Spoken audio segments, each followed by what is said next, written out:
Muy buenos días, mi nombre es Romina Martínez, soy médica pediatra e infectóloga infantil y pertenezco al servicio de infectología del Hospital Humberto Notti. En esta oportunidad voy a hablarles de neumonía adquirida en la comunidad en pediatría. Teniendo en cuenta la definición, una de las definiciones que me parece más completa y acertada es la definición que propuso la Sociedad Argentina de Pediatría en el Consenso de Infecciones Respiratorias Agudas Bajas del 2021, la cual dice: la neumonía adquirida en la comunidad es una infección aguda del parénquima pulmonar con signos clínicos de compromiso alveolar o intersticial e infiltrados únicos o múltiples en la radiografía de tórax. Se considera que la neumonía es adquirida en la comunidad cuando aparece fuera del entorno hospitalario, es decir, antes del ingreso al hospital o dentro de las 48 horas de internación, o después de los 7 días del alta hospitalaria. Los tiempos que se consideran como fuera del entorno hospitalario varían entre los distintos autores y las distintas regiones, pero en nuestro medio los tiempos aceptados son los que les acabo de mencionar. Según datos de la OMS, la neumonía es la principal causa de muerte de origen infeccioso en niños menores de 5 años. En el mundo ocurren entre 120 y 156 millones de casos de infecciones respiratorias agudas por año, que ocasionan 1.4 millones de muertes en menores de 5 años de edad. Más del 95% de esas muertes ocurren en países de bajos y medios ingresos. Los virus son los responsables más frecuentes de las neumonías adquiridas en la comunidad en menores de 2 años. Ocasionan entre el 50 y el 60% de las neumonías, seguido por las bacterias atípicas que ocasionan entre un 30 y un 25%, y por último las bacterias típicas que ocasionan entre un 15 y un 20% de las neumonías. En las neumonías bacterianas, los patógenos dependen de la edad, del estado de vacunación, de la presencia de enfermedades de base, la concurrencia a jardines maternales o de la historia de exposición con algún individuo que padezca neumonía. A pesar de la introducción de la vacunación del Streptococcus pneumoniae, este sigue siendo la principal causa de neumonía adquirida en la comunidad típica.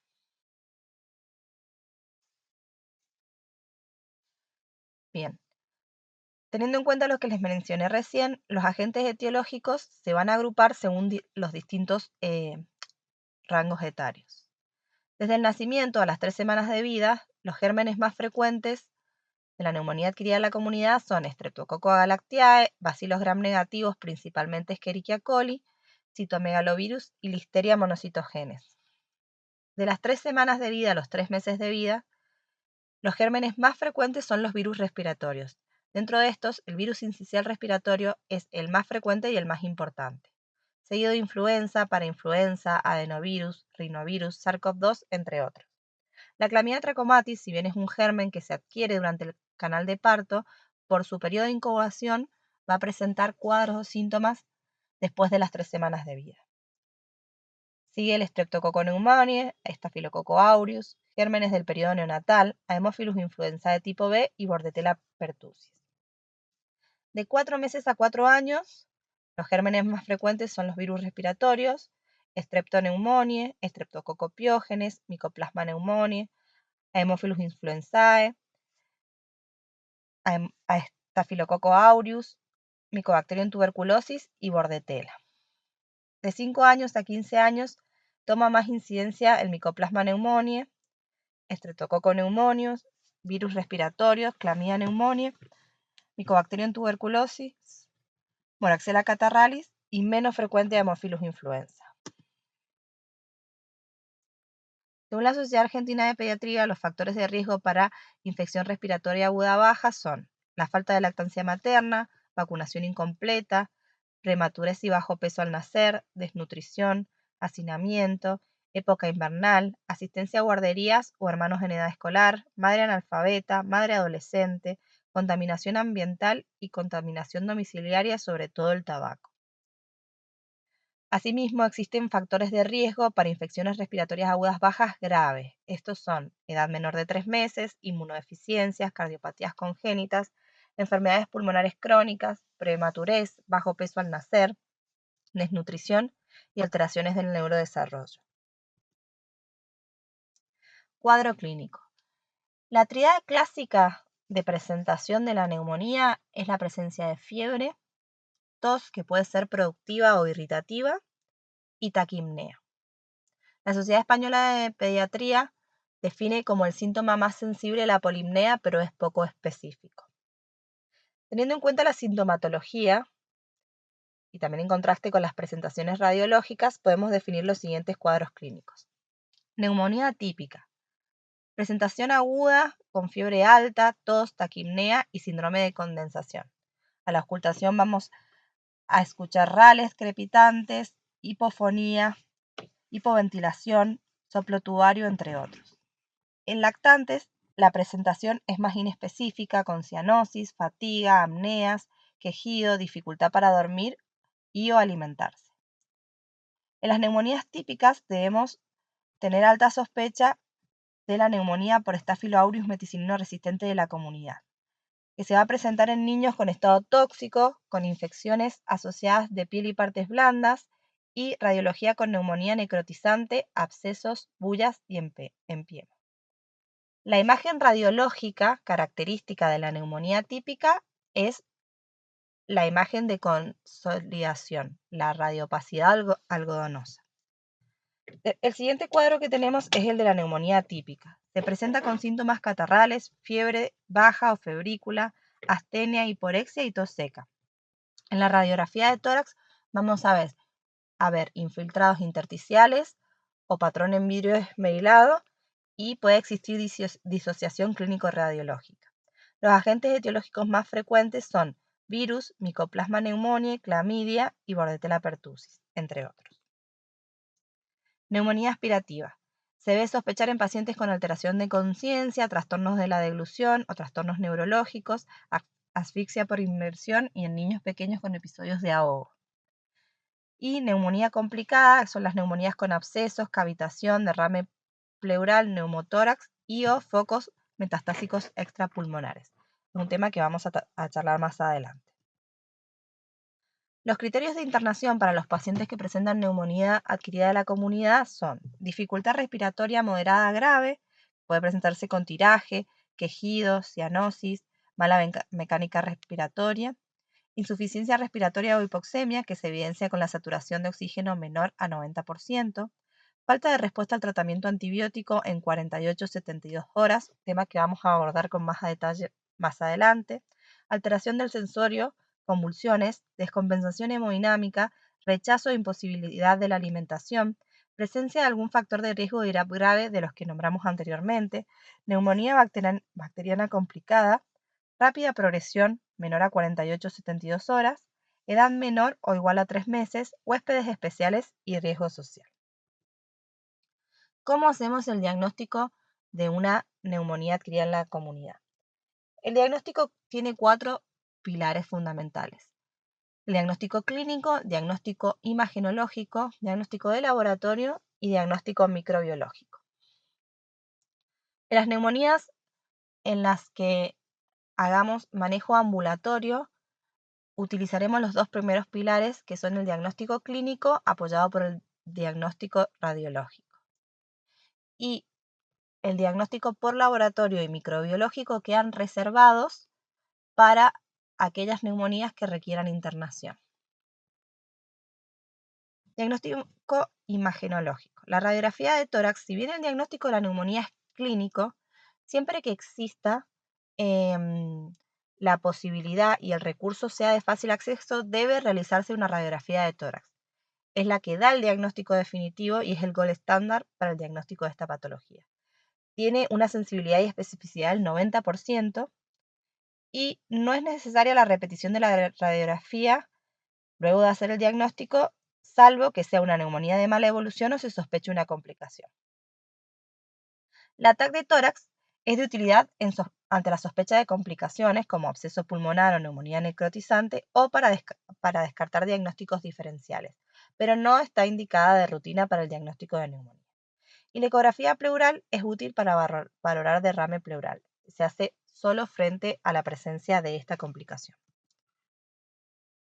El diagnóstico de laboratorio, como dijimos, no está indicado de rutina en el manejo ambulatorio. No es que no pueda realizarse, pero no es necesario realizarse en todas las circunstancias. Incluye 3 ítems fundamentales que son el hemograma, la PCR y los gases en sangre. El laboratorio nos sirve para orientarnos hacia etiología bacteriana o etiología viral. En un hemograma con leucocitosis con desviación a la izquierda es sugestivo la etiología bacteriana. Con una PCR elevada también es sugestivo de neumonía bacteriana. Muchos autores ponen el límite que una PCR de 20 puntos o más es indicativo de infección y por encima de 80 puntos es sugestivo de neumonía bacteriana. Los gases en sangre se solicitan para valorar la oxigenación del paciente. Como comentario, la procalcitonina, si bien es un estudio que es más sensible que la PCR y de hecho la precede en el tiempo a la PCR, es un estudio costoso y no está demostrado que ofrezca ventajas diagnósticas por encima de la PCR. Por lo tanto, no está indicado como laboratorio básico de neumonía o inicial. Diagnóstico microbiológico. Como dijimos, se reserva para los pacientes que requieran internación para neumonías moderadas a graves, para orientar la etiología y definir la etiología, pero no se realiza de forma ambulatoria porque no es un recurso del que se cuente con facilidad y con celeridad. Dentro de esto tenemos los hemocultivos, que tienen un rédito bajo, la sensibilidad es del 20 al 30%, y no deben solicitarse en todos los pacientes internados. Solo solicitar en caso de pacientes sépticos, neumonías complicadas o huéspedes especiales, neumonía asociada a los cuidados de la salud y en menores de 3 meses. La detección de antígenos virales por inmunofluorescencia directa en aspirado de secreciones nasofaringeas es un método poco costoso y no es invasivo. Es bastante útil para determinar etiología viral de las neumonías. Consta de paneles de 6 o 7 virus que se detectan por inmunofluorescencia directa. Es un estudio que podría realizarse de manera ambulatoria, pero no todos los centros cuentan con él. La detección de virus por métodos moleculares, por otro lado, en aspirado nasofaringeo sigue siendo un método no invasivo, pero es un método más costoso. Tenemos PCRs individuales para SARS-CoV-2, influenza o sincicial respiratorio y tenemos paneles sindromáticos de PCRs múltiplex como el FilmArray. La detección de bacterias atípicas por métodos moleculares en aspirado nasofaringeo detecta Bordetella, Mycoplasma, Clamidia, Legionella, entre otros. También podría usarse de manera ambulatoria en aquellos centros que lo tuvieran, sobre todo para el diagnóstico de Bordetella. El cultivo de esputo se usa poco debido a su dudosa utilidad y a la dificultad en pediatría para obtener muestras de calidad. Sí es obligado a realizarlo en adolescentes con sospecha de tuberculosis, para realizar baciloscopía y cultivo. El cultivo de líquido pleural y los métodos moleculares en líquido pleural para detección de neumococo y Haemophilus se reservan para aquellas neumonías con derrame en los que se realice el drenaje del derrame pleural o punción diagnóstica. Y por último, para mencionar, no es el objetivo de esta charla, pero para mencionarlo, existen cultivos y métodos moleculares de secreciones respiratorias bajas, como TET, VAL y MiniVal, que se reservan para pacientes internados en áreas críticas debido a que son métodos invasivos. Complicaciones de la neumonía bacteriana. El derrame pleural y el empiema son las complicaciones más frecuentes. El derrame pleural, además, es la complicación que produce extensión de la fiebre en pacientes que se les ha instaurado un tratamiento adecuado, y además es la complicación que no requiere cambio del tratamiento empírico instaurado por la presencia de esta complicación. El fallo respiratorio agudo también es una complicación muy frecuente en pediatría, puede presentarse en neumonía viral también, no solo en la bacteriana. Tenemos además la neumonía necrotizante, la fístula broncopleural, neumotórax, abscesos pulmonares, focos metastásicos de infección en neumonías que cursen con bacteriemia y sepsis y shock séptico. El tratamiento. Si bien las neumonías adquiridas en la comunidad en menores de 2 años, la causa más frecuente es viral, la imposibilidad de descartar una causa bacteriana o coinfección bacteriana nos obliga a instaurar un tratamiento antibiótico empírico. Todo tratamiento inicia con un tratamiento de sostén, en este caso va a ser importante el posicionamiento del paciente, oxigenoterapia en el caso de que lo requiera, hidratación, kinesiología respiratoria y la adecuada alimentación. Hablando de la instauración del tratamiento empírico en sí, la propuesta es en menores de 3 meses, ampicilina 200 miligramos kilo día cada 6 horas endovenoso, más gentamicina 5 miligramos kilo día cada 24 horas endovenoso. En los menores de 3 meses no contamos con una opción de un tratamiento empírico inicial endovenosa debido a que a los menores de 3 meses tienen criterio de internación y el manejo de estos pacientes se hace internado. De 3 meses a 2 años, cuando optemos por el tratamiento ambulatorio, cuando el paciente tenga indicación de tratamiento ambulatorio, el esquema sugerido es amoxicilina clavulánico, 40 miligramos kilo día cada 8 horas bioral, y ampicilina sulbactam, 150 miligramos kilo día cada 6 horas endovenosa. Este esquema sugerido se hace teniendo en cuenta que si bien la bacteria más frecuente, por lejos, altamente más frecuente es el neumococo, en este grupo etario hay riesgo de infección de neumonía por Haemophilus influenzae y en la Haemophilus influenzae, si bien puede ser sensible a ampicilina, un 30% tiene producción de beta-lactamasas. Por eso se amplía la cobertura a amoxiclavulánico o ampicilina sulbactam. Y en los mayores de 2 años, el esquema propuesto es amoxicilina 80-90 miligramos kilo día cada 8 horas bioral o ampicilina 200 miligramos kilo día cada 6 horas endovenosa. Quisiera hacer una salvedad que podría considerarse entre los 2 años y los 5 años, que si bien el riesgo de neumonía por Haemophilus es menor, podría llegar a considerarse en las neumonías moderadas a graves el tratamiento con amoxiclavulánico o ampicilina sulbactam. En el paciente séptico con foco respiratorio de neumonía, el esquema sugerido es ceftriaxona, 80-100 miligramos kilo día cada 24 horas endovenosas. En pacientes sépticos con sospechas de infección por Staphylococcus aureus, como comentamos más temprano, el esquema sugerido es ceftriaxona, 80-100 miligramos kilo día cada 24 horas endovenosa, más vancomicina, 60 miligramos kilo día cada 6 horas endovenosa. En neumonías aspirativas o por broncoaspiración, ampicilina sulbactam a 150 miligramos kilo día cada 6 horas endovenoso o amoxicilina clavulánico 40 miligramos kilo día cada 8 horas. En pacientes con alergia grave a la penicilina o sospecha de infecciones por microorganismos atípicos, como Mycoplasma pneumoniae, clamidia o bordetella, las opciones sugeridas son claritromicina 15 miligramos kilo día cada 12 horas durante 7 días, que puede ser endovenosa o bioral, y la acitromicina 10 miligramos kilo día bioral una vez por día durante 5 días. En caso de neumonía vírica, la mayoría no requiere tratamiento, a excepción de influenza en situaciones particulares y COVID en situaciones particulares. En caso de sospecha de neumonía de origen viral con enfermedad tipo influenza, se utilizará el oseltamivir según un programa nacional vigente en la materia. El oseltamivir tiene indicaciones específicas, como por ejemplo las neumonías graves o los pacientes con comorbilidades como cardiopatías, pacientes neonatos, pacientes inmunodeprimidos.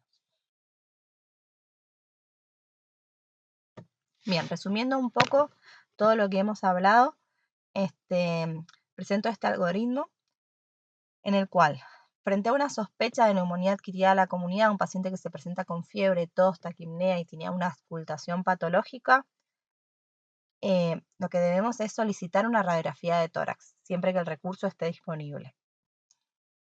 Si la radiografía de tórax es mal, debemos considerar otras patologías. Tengamos en cuenta que los pacientes pediátricos tienen otros cuadros de infecciones respiratorias agudas bajas, como bronquitis, bronquiolitis. Entonces debemos considerar otras patologías si la radiografía de tórax es normal.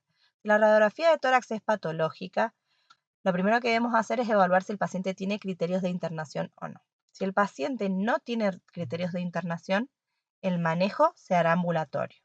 Y como dijimos antes, no es necesario solicitar de rutina estudios de laboratorios o estudios microbiológicos. Teniendo este punto de partida, según el patrón radiográfico y el cuadro clínico, vamos a tener presentación de neumonías típicas, que vamos a hacer el tratamiento según grupo etario, como mencionamos anteriormente, y de neumonía atípica.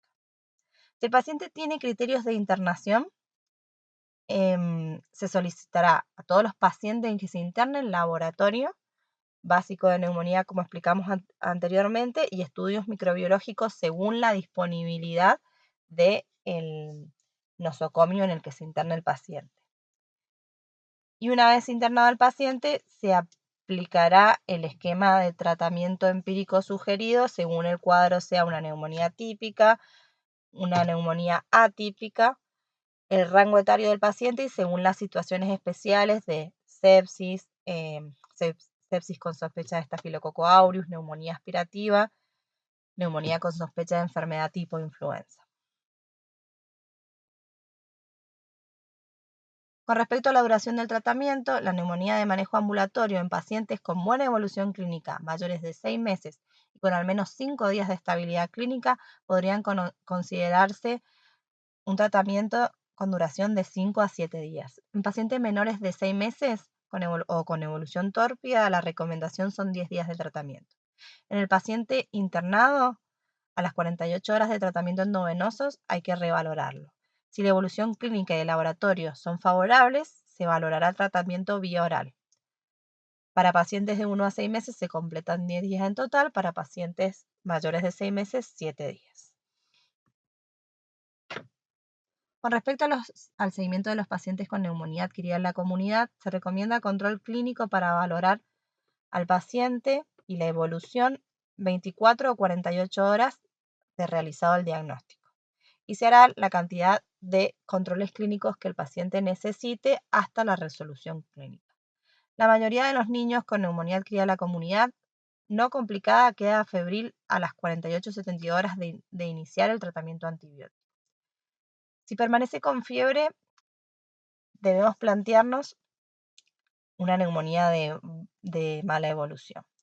Previo a este planteo, debemos evaluar si se le ha pautado el tratamiento y las dosis adecuadas, si se está administrando de forma correcta, si el paciente está tolerando la toma del antibiótico, si no responde porque pueda existir inmunosupresión u otra enfermedad subyacente, o si hay sospecha de alguna complicación pulmonar.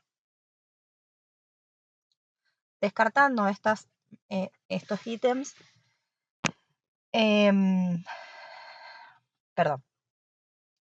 pasé directamente a neumonía de mala evolución y quedaba esto primero. No se recomienda realizar radiografía de control en niños previamente sanos con buena evolución clínica, como lo habíamos dicho antes, y solo estaría indicada en pacientes que evolucionan bien en los casos de neumonía redonda para descartar tumores o quiste, o en las neumonías complicadas, pero nunca antes de las 4 semanas del primer estudio, que es cuánto se espera que haya resolución radiológica, salvo que la mala evolución obligue a hacerlo antes.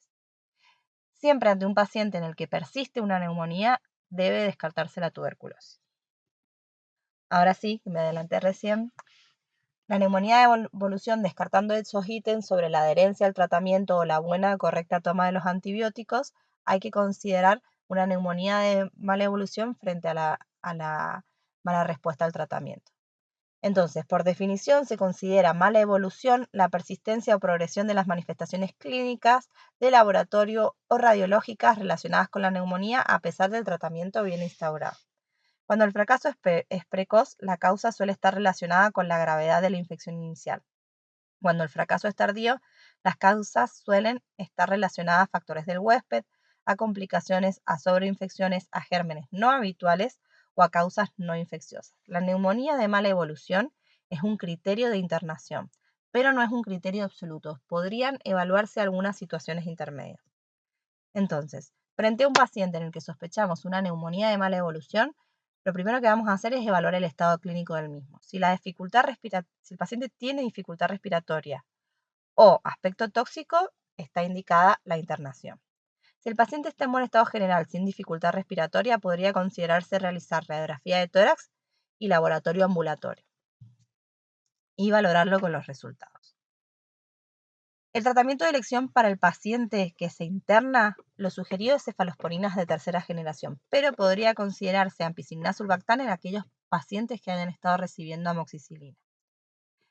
En pacientes con neumonía típica, tratados con amoxicilina, en buen estado general, sin dificultad respiratoria, que en la radiografía que solicitamos de manera ambulatoria no tenga nuevos infiltrados patológicos ni complicaciones, y que el laboratorio, en caso de solicitarlo, sea de bajo riesgo, con un buen medio social, podría considerarse rotar la amoxicilina a amoxicilina clavulánico y observación en 24 o 48 horas. Y por último, para terminar, vamos a hablar un poquito de la prevención, que es uno de los pilares fundamentales de la medicina. La prevención fundamental en las neumonías es la vacunación. En nuestro país contamos con varias vacunas que previenen los cuadros de neumonía, como la antigripal, como la de neumococo, como la de Haemophilus influenzae de tipo B, como la de COVID-19.